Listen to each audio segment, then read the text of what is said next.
Welcome to Super Rant Season 1 Doomsday Preppers. Here we rewatch superhero movies to explore how they build towards bigger stories, starting with Avengers Doomsday and the MCU. Welcome to Super Rant. This is the podcast where we watch movies and talk about how they relate to other movies, starting with the MCU and Doomsday. Today we are talking about Captain America, the Winter Soldier, which came out in 2014. As always, please make sure to go watch that if you don't want any spoilers. My name is Brian, and I'm happy to be here. My name is Kevin. I'm a lead writer for Screen Rant, covering all things superheroes, Star Wars, and all kinds of more fun stuff. All right, let's jump into it. This is the second Captain America movie. It is the third movie after Avengers. And it is my all-time favorite MCU movie. It's just really, really good. Where does it fall for you, Kevin, on your kind of ranking? It's incredible. I mean, as far as like one of those like solo hero movies, it is. I don't think it's ever gonna leave my top 5, top 10. It is so friggin' good. It's the first Russo Brothers Marvel movie, and man, did they come right out of the gate with just an awesome movie. Yeah, it's super good. I love what they do. Obviously with Cap and with Bucky, but then everything that they do with Falcon is really good. Oh, yeah. I think that this is kind of the first movie for me where I think Black Widow is like really well done in terms of like her character development and who she wants to be, and I think that's true across the board for all the characters in this movie. I think Nick Fury they go a lot deeper. Mm-hmm. But yeah, it's worth noting that this is the first Russo Brothers movie that we get, and they go on to direct things like Civil War and Infinity War and Endgame, and they are going to be directing Doomsday. Yeah, coming back for Doomsday. And so they clearly have the trust of Kevin Feige and Disney, and just, this movie couldn't have been a better resume for when they went to go have that conversation about starting to direct Avengers movies. Oh, yeah, because this movie 100%. is fantastic. They absolutely earned the right to do Avengers movies. Yeah, and they make everything just matter so much, Mm-hmm. Like nothing feels haphazard, nothing feels kind of just thrown in there. Yeah, nothing goes to they waste. even take one of the earliest scenes in the movie is they're fighting Batroc, the Leaper of all people, Yeah. who has always just been played as a joke character. Pretty like a D-list villain. Yeah. Yeah. And they make him really believable as a character. He's still a little bit silly because he's flipping around everywhere, but he's like a real threat, and Yeah. I think that's really cool. What do you think is probably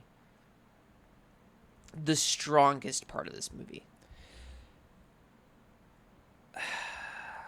The strongest part of this movie, I think, is just the willingness to let it be kind of its own subgenre of like kind of this political intrigue, conspiracy thriller. Like they really lean into that tone and theme, and it works so dang well. I mean, yeah, they're still playing with stuff from the comics with like, the Winter Soldier and his identity and who is he, and that whole relationship with Steve Rogers and Bucky Barnes, and like that's all stuff from the Captain America comics, like Ed Brubaker and all that. But like the way that they weave in like Hydra incepted into, they're embedded within Shield, and who can Captain America trust, and enemies on all sides. It's incredibly well done, and there's this level of confidence and like, again, like the trust that was put in the Russo brothers to like, yeah, you want to do like a political conspiracy, espionage thriller type movie, freaking go for it. Like it's awesome. And we see that see that willingness, especially in the rest of this phase with like Guardians of the Galaxy is a space opera. Ant-Man is a heist movie. That sort of thing. And like I feel like it really does start here. Exactly. Well, so a lot of the other, we're still in the time period where Marvel is, each movie that comes out feels very different and unique, Mm-hmm. even if they're like, a sequel to another movie. Whereas, like Captain America, the first Avenger was that period piece. Yeah, this one is, like you said, a political thriller. And I think Marvel really excels when they do things like this. When they take chances on these different subgenres and to go in a little bit of a different direction and to try something new while still being true to these comic book characters. Definitely. Definitely. Um, I think one of the strongest parts of this movie for me is how well it does a solo movie, but still include other heroes that we've already seen. Oh yeah. Because, like, Black Widow is obviously a really big player in this movie, but then we get Nick Fury and Maria Hill, and then they introduce Falcon. And something that the Russo brothers do really well, and we see this in Infinity War and Endgame and Civil War, is that they give opportunity for these ensemble movies to each and every character has their own place, Yeah, right? nobody And so, nobody like, feels shortchanged at all. oh, not at all. You've got Cap, who he's exploring and trying to figure out how to fit into this world, and maybe being a soldier isn't exactly what he needs to be right now. And then you have Black Widow, who she doesn't want to just be the spy. She doesn't want to just be the tool. She gets frustrated when she lets down Cap, and she wants to be more than that. She doesn't want to have this fake identity.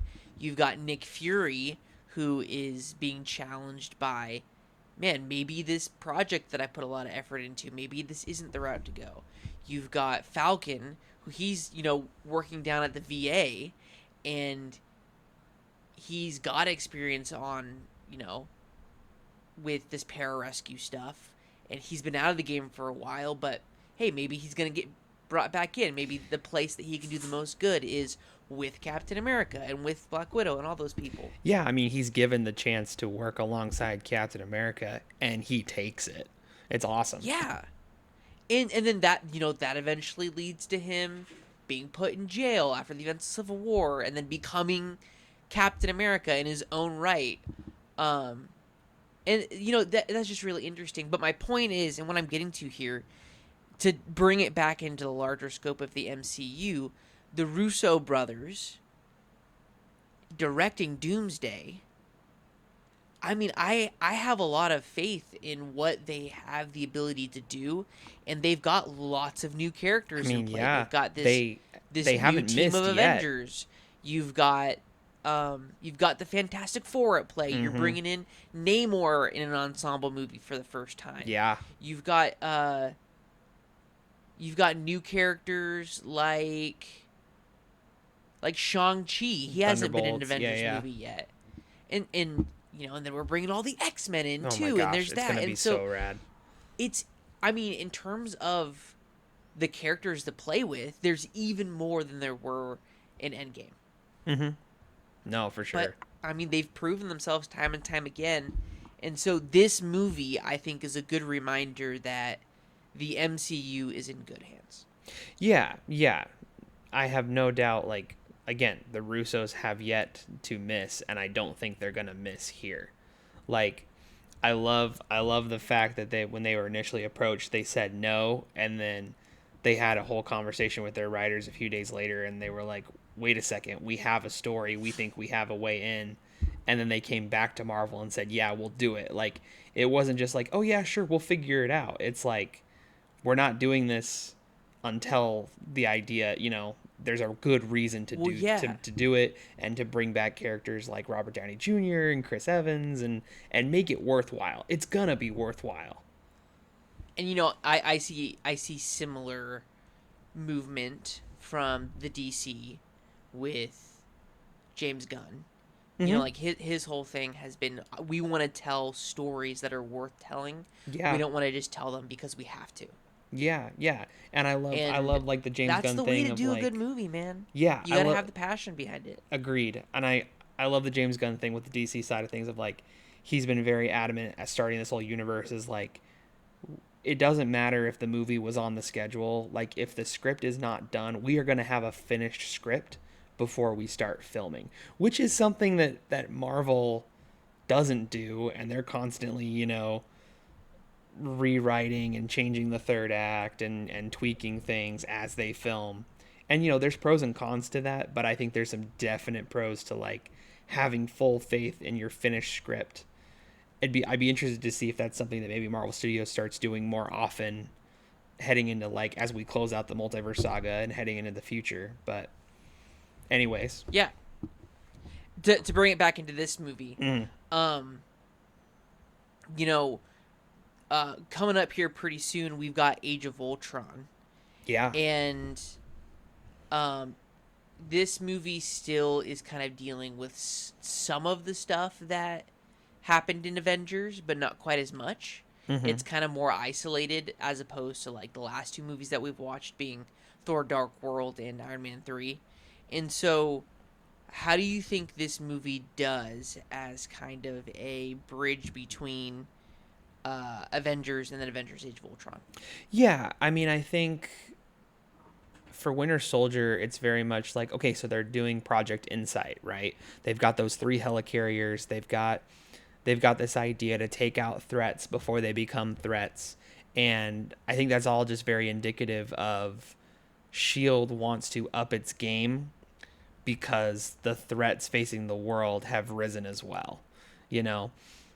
And that's kind of something that Mm, that becomes this an idea that we start seeing. I mean, at first introducing it in Avengers, like what does Thor say in Avengers? Like, it signaled to the rest of the galaxy that Earth is ready for a higher form of war, right? right. And then Yeah. you have Winter Soldier where Shield's trying to up its game, and then we have Ultron with, you know, Sokovia and all that, and then you get Civil War again, and it's that whole idea of like the rise of these great awesome Earth's mightiest heroes has also created equivalent rising dangerous threats.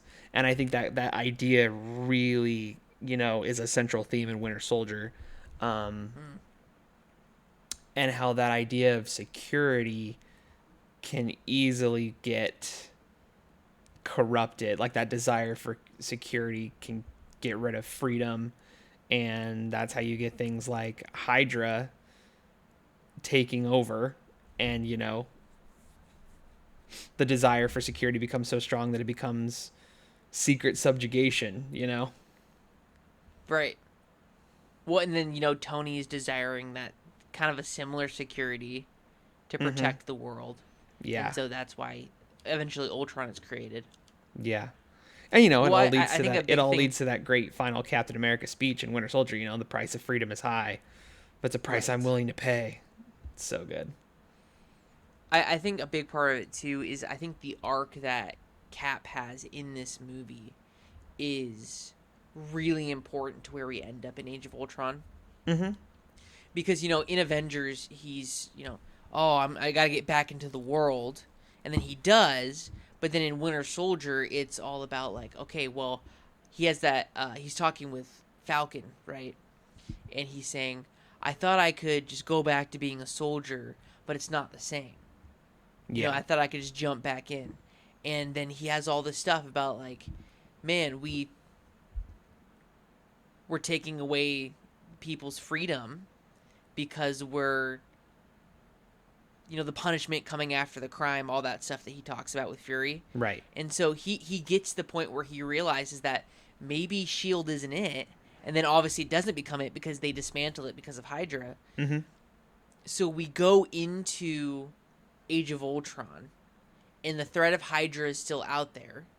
And Cap is like, I want to protect people. I want to do the right thing, but doing the right thing maybe isn't what Shield and the government and who else says it is. Yeah. And I so mean, he's defining himself by, okay, my own moral compass and what I deem as right is going to be my,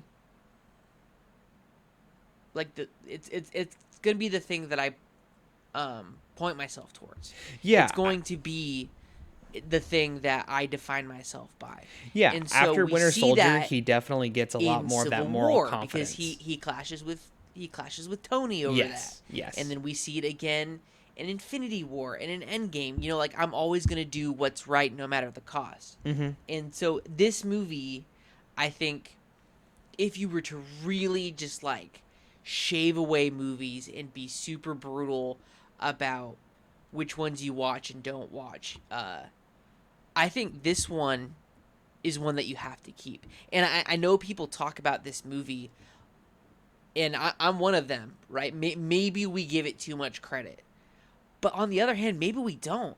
Like, people talk about this movie all the time for a reason. It's really good, Yeah. but it's also important to the story of the MCU and the story that's being told over the course of, decades now. Yeah, it's very foundational for a lot It's very in a lot of foundational, different yeah. ways. It's the Okay, movie but that gives Captain America the confidence to start drawing lines in the sand about what right. he believes is morally right, regardless of what the majority might be believing instead. Sure. So, that being said, I don't want to just praise this movie. What Right. is maybe one or two things where it's like, if you really had to nitpick, So, I mean, I don't what think do you it's think could have been done better? Yeah, I mean, I don't think it's Winter Soldier's fault, but I think we both kind of had these different moments watching Winter Soldier where it's like, man, some of the payoffs that like from certain moments in this movie that get paid off in other movies, like they do not get paid off well. So for instance, there's this great line at the beginning with Fury and Steve Rogers, and Nick Fury says, "The last time I trusted someone, I lost an eye." Well, we know Right. that in Captain Marvel, Fury's eye patch and everything is because he gets scratched by a flurkin, by the cat. So it's like, and it's played off as more as like a joke than anything else. So it's just kind of like, well, that's not. Yeah, it's just odd. Like, some of It's a little rough. typically movies will make like retroactive changes to like improve things. Mm-hmm. But there are certain things where it's just like, man, they kind of ruined that, you know? Yeah. I was like, that could have And been a much cooler I'm not payoff. a huge fan. I'm not a huge fan of either of the Captain Marvel movies. I think that I like the first one more than I do the Marvels. yeah, and I just think they were written very poorly, and I think that's evidence of that. If I had to nitpick, I'd maybe say that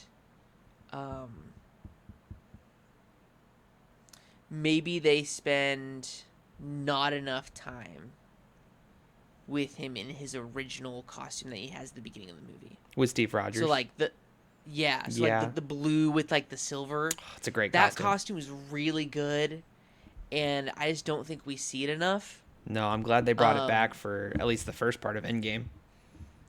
Yeah, I think that's really cool. And that's being super nitpicky because I understand reasons why he doesn't wear it.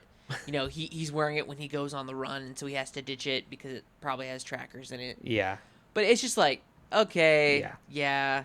Here's something I have a hard time with. What are your thoughts on Sharon? So Sharon Carter, she gets introduced in this movie. This is one of those things too where like maybe Marvel had like inklings of what stuff that they wanted to do with her. Mm-hmm. Because clearly they built on this semi-relationship in Civil War. Yeah. And I thought it was going to go further, but then by the time they that take they the get relationship to, further in Civil War for sure, because they have Right. that kiss and everything.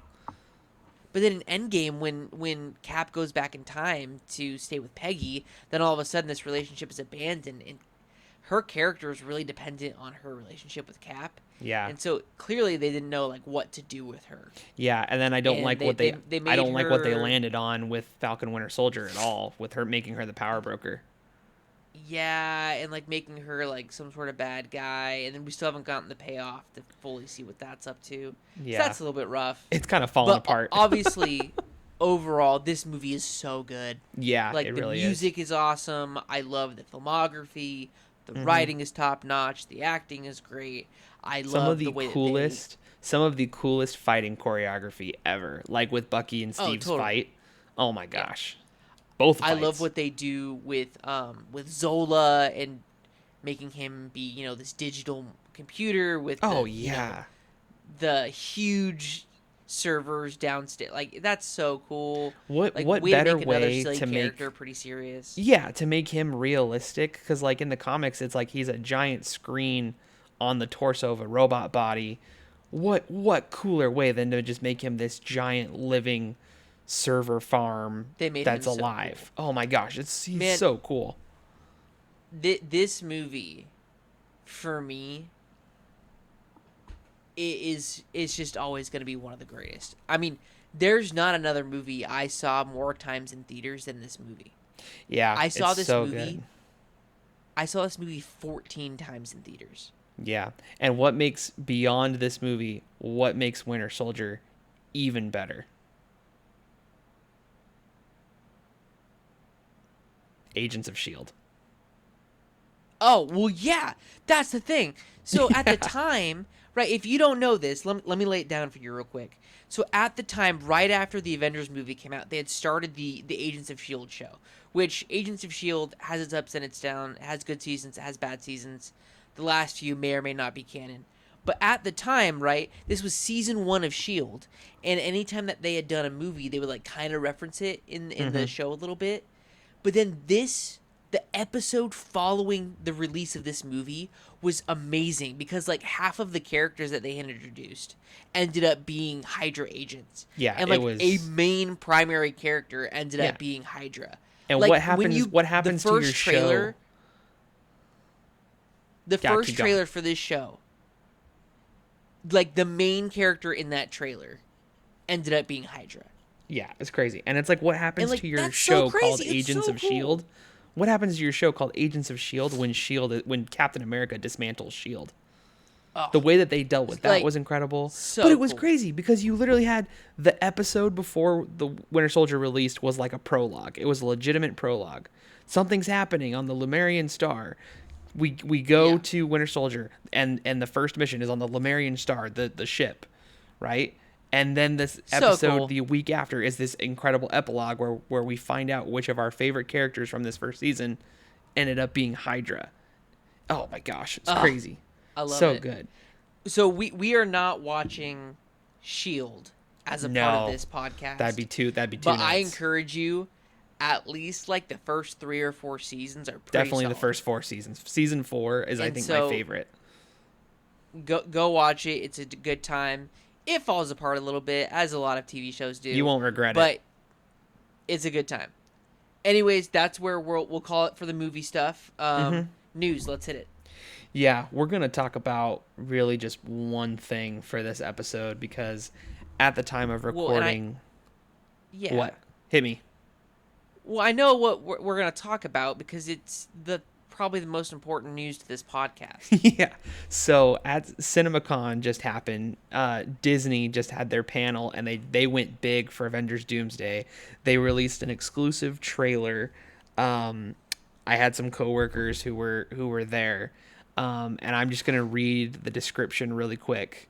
From So the if you don't trailer. want spoilers, turn it off now. Yeah. This trailer will get released eventually, but not quite yet for the public. So super fast. We get some great narration. Robert Downey Jr. with an accent, like kind of he's going big as Doctor Doom, right? Something's coming, something we may not be able to deter.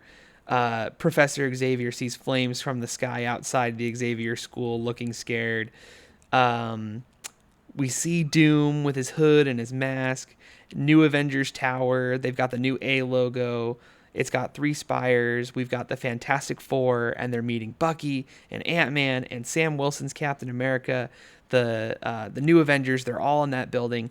Thor's there, and he's telling stories of his people dying and how this threat scares him more than anything else before. We get this great quote from Thor. He says, "I have fought with many warriors in my time. They were far stronger than any of us combined, and they died. They died facing enemies and threats that scared me far less than this one. Everything we sacrifice will be for nothing if we don't stand together. If you return, you'll return as brothers and sisters. But mark my words, we're going to need a miracle." There's some new shots of Cyclops. The big thing a lot of people are talking about is there's a shot of Channing Tatum's Gambit fighting Shang-Chi. Awesome. The Fantastic Four meeting the Wakandans from the desert, kind of like we saw in those early teasers. Yelena fighting Yelena because one of the Yelenas is Mystique. It's crazy. There's apparently a big moment where Thor is fighting Doom and he swings Stormbreaker and Doom catches it with one hand. And then, we're going to need a miracle is what Thor says kind of at the end of this teaser. And then you hear, "Hey, pal," and it's from off screen. And it's Steve Rogers. He's apparently got long hair and a beard, kind of like his Infinity War look. Thor's in disbelief. He's like, "It's not possible." Then Steve raises his hand and pulls Mjolnir from Thor's hand, and he catches it with a grin. And that's how the trailer ends. And my gosh, that just across the board sounds awesome. I mean, yeah, it's going to happen. We're going to get Avengers fighting X-Men, and they're each trying to protect their own worlds, and Doom's in the mix, probably manipulating both. Here's the thing. Crazy. It feels this is the first opportunity where Marvel truly has had all their properties to play with. Yeah. And it's clear that they're saving they'll stuff. go even further. They'll save stuff. Like Spider-Man might not even be in Doomsday, which is okay. If he's not, he's gonna be in Secret Wars. I don't mind Doomsday being a little more focused if it's setting up something even bigger with Secret Wars. Here's what this feels like to me. Based on that description, it feels like those summer specials comic books, like this, like the supersized ones, where like you would get all these random like character interactions that you would never normally get to see. And, the different combos that like, man, I wouldn't think of those two characters interacting, but we're going to see them. Like Shang-Chi and Gambit isn't something that first comes to mind, but it sounds really cool. I'm most pumped for that now. Yeah. And like, I want to see Mr. Fantastic interact with Charles Xavier and Bruce Banner. Yeah. And, like that all just sounds really cool. And I'm really excited. Makes me glad we're doing this podcast, getting hyped. We're just getting hyped every week, man. I'm just really hyped. I'm really excited. I'm looking forward to it. And again, like we said earlier, Russo Brothers, they know what they're doing. Hopefully they'll be able to give everybody their dues and their time on screen. In Russos we trust. Give them the character arcs they need, and then let's capitalize on them, right? Like whatever ends up happening at the end of Doomsday and Secret Wars, whatever the Russo brothers set up, whatever directors take the stories after that, they need to do a good job of just like continuing those things on. Oh yeah, 100%. Well, all right, that's where we're going to end it for today. Sounds good. Next week, we're taking a little bit of a break from the MCU because according to our schedule and according to the timeline of when movies came out, the next one is X-Men Days of Future Past. Oh, it's going to be so much fun. Which is my favorite X-Men movie. And so go watch that ahead of next week, and we will see you next time. Catch you later. Thank you for listening to Super Rant Season 1 Doomsday Preppers. Look out for our following episode next Friday. And remember to watch the upcoming movie before listening. You can find a link to our watch schedule on our YouTube page.